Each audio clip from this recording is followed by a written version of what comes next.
I bought this kit from Banggood, I think. It's a function signal generator, and it came with these instructions.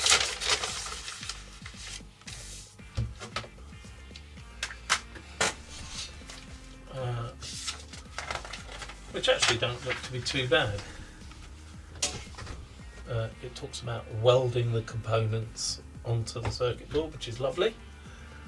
9 to 12 volts supply, more than 12 volts, and the output waveform is unstable.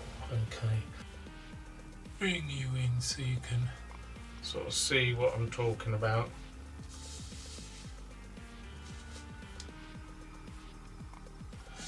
So on the diagram, triangle wave, sine wave, and header pins for the various frequency ranges. Circuit board itself, one of these acrylic cases, which is fine. And the components came in obviously a little Ziploc bag. So my little container that I 3D printed for holding the parts in this project, and this actually fits inside one of these takeaway containers, so I can put a lid on it, and yeah, that'll keep the parts nice and safe. So let's see what we've got in here. There's the IC and a little mounting thing for the IC, which is great. Nuts and bolts, all M3 by the looks of it, which is great.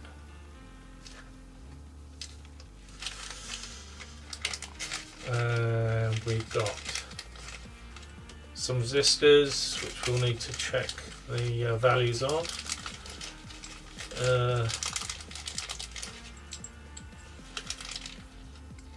3 knobs for the potentiometers. Let's tip this out into my hand. Another resistor that we can check is the 3 potentiometers.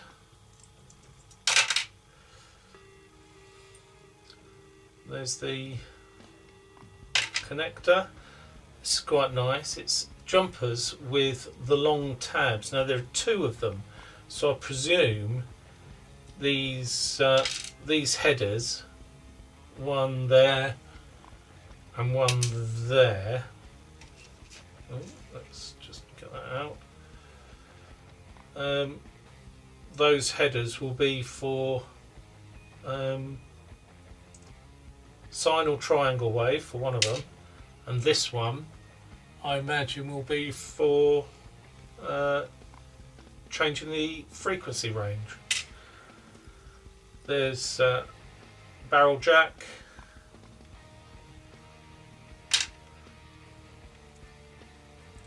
three electrolytic capacitors, and 4 of these little badgers. And I'm not sure, what are these? These are non-polar capacitors. There should be a 10, what's that? I can't really see what they are. So let's zoom you in and see what you can see.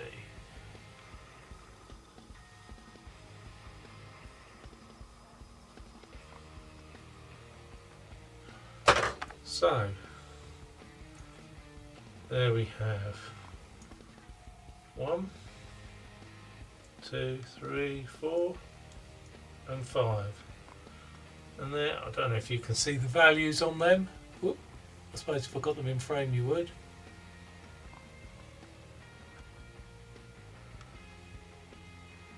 But that looks like a 105, 473. Or 104 by the looks of it. 101. Treble 2.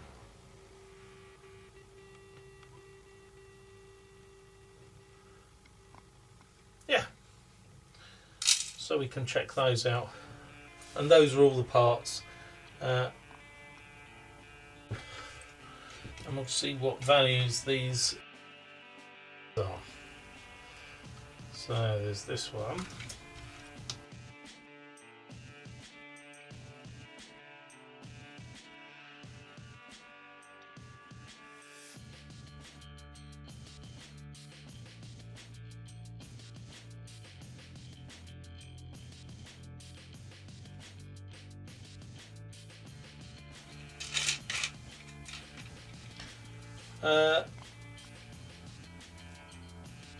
Yeah, so that's those. So we'll mount those, I think.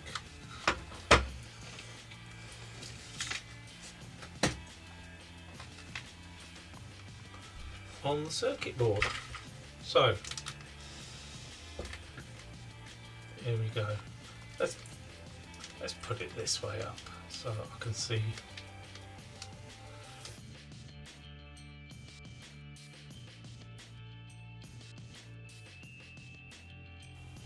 So R1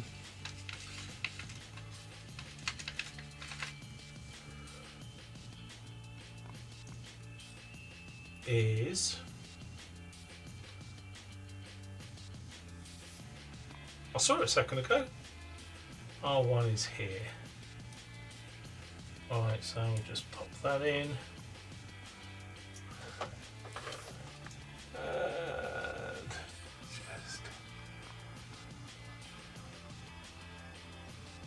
There you can see what's what.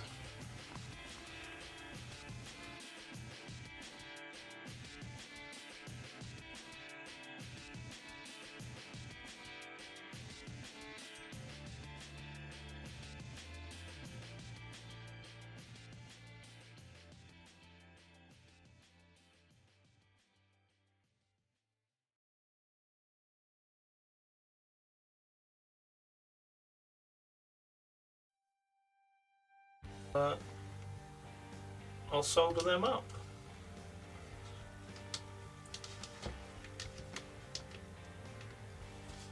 There we go. Soldering the components. So, got a piece of fine solder here. Got my soldering iron, my trusty 936D, and we'll just start soldering a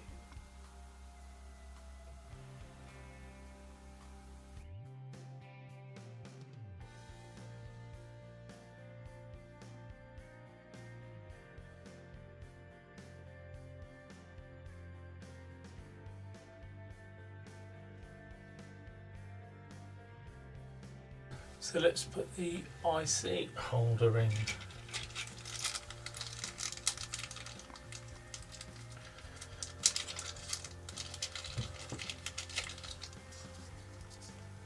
There we go.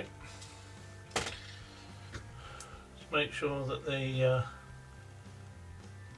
little round thing fits there.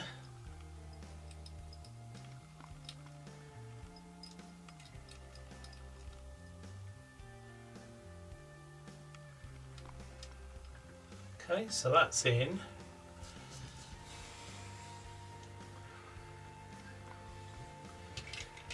And then we've got these adjustable pots. Now, they do have different values on them. So, B503. So, the B503 is a 50K, which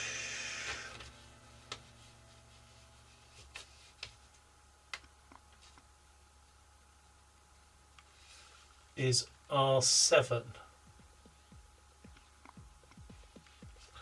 which is the middle one.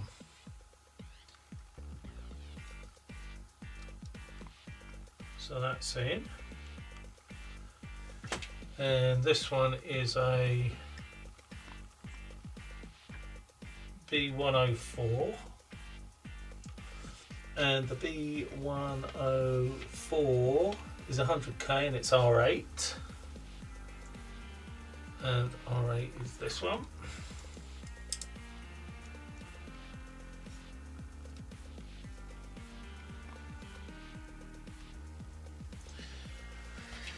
Which leads me to suspect that this will be a B503, and the B503 is,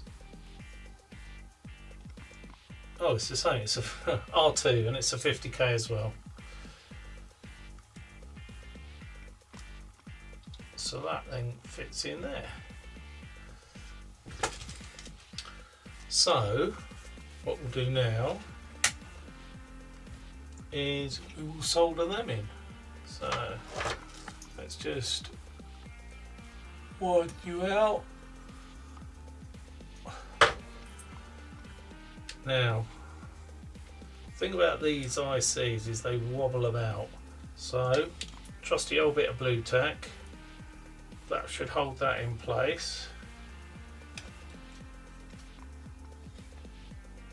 Just to get a blob of solder on one of the pins and a blob of solder at another corner, and then, well, this may not work, then just reflow so that all the pins are through and it is flush, and that looks pretty good. Good. And then I'll carry on.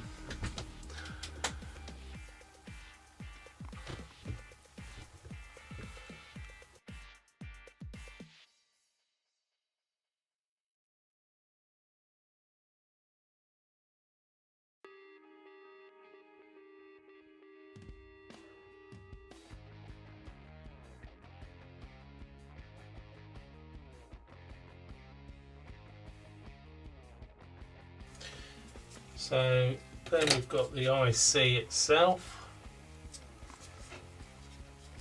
and the thing about that is to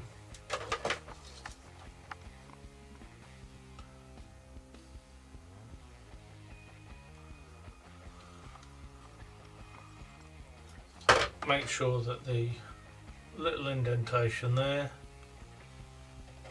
points in the same direction as the little indentation there, which get them on the board and give them just a little roll just to flatten them all out, just like that, and then they're all flat.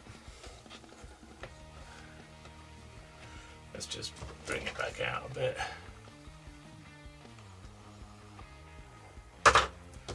Then they're all flat and you can get them into the holder itself.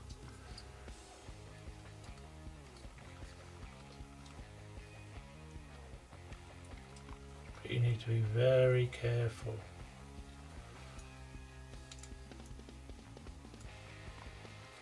I think that needs just bending over a little bit more. Just like that. Line it up correctly.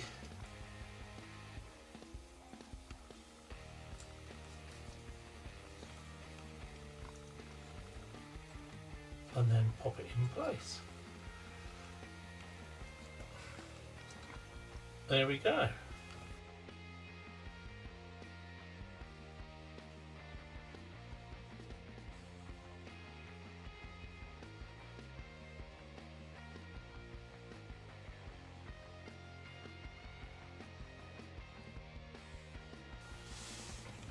Right, so here it is made. The box took some time getting together because it doesn't really fit very well, and all of the screws were the wrong size. So the ones attaching the, let me just zoom in there a little bit for you.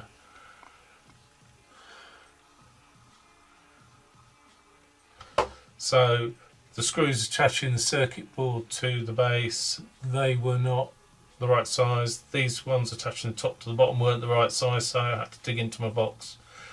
But apart from that, that all went together. You can see on the top here, let me just bring it in a little bit closer. Will you zoom? Come on, there you go. You can see that the frequency ranges are here next to these jumpers. These are the three outputs for triangle, sine, and square wave, and a ground outlet. And this jumper here, that switches between either the sine or triangle wave form. Whoop, sorry about the focus. But apart from the case not going together very well, it's fine. It's a fun project. Took me a little while to sort of put it together, not very long, and not difficult. Very, very easy. So we'll just plug it into my DSO little mini oscilloscope thing. So we'll just power it up with 12 volts, as we will with the DSO. Connect the, I'll just move, this is a pen I made, fountain pen.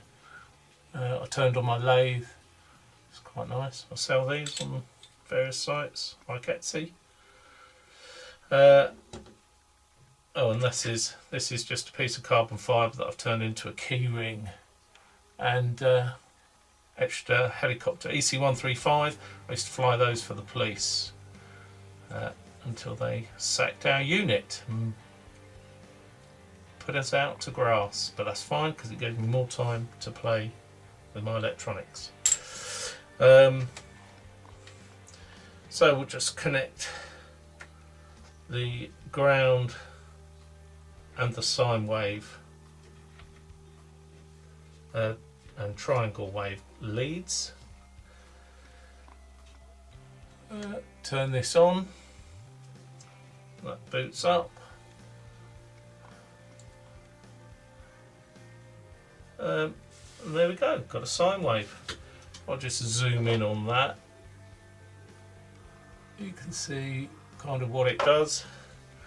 Let's see if we can, hope that's in focus for you. It's hard to see with my glasses, but anyway. So we've got a sine wave. Here we've got the amplitude, so we can change that.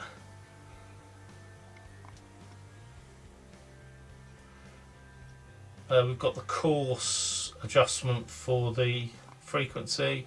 This is set on the 100 Hz to 3 kHz range, and you can see at the top here where it says frequency, we've got it 400 Hz at the moment, but we can use the course setting to take that down, and there you can see that changing.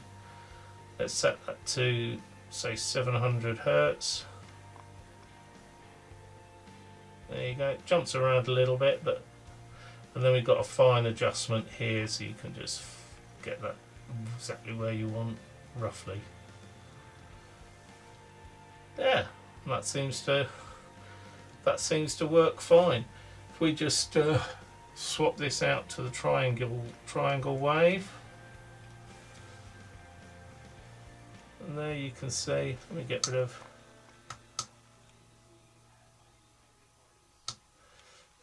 There you can see the triangle wave, get the amplitude right, and then you can adjust the frequency to whatever you want.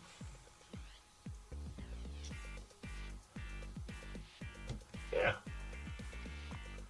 and that works fine. If we just have a look at the square wave, and it's just a case of swapping out the pin, and you've got a square wave. So it's a fun little project, it works, and yeah, I've enjoyed making it. So if you've liked this, give us a thumbs up. Ask any questions. I may not be able to answer. I don't know. I'm learning about electronics at the moment as we go along, and it's yeah, that was a good learning process for me. So thanks very much. See you soon. Bye.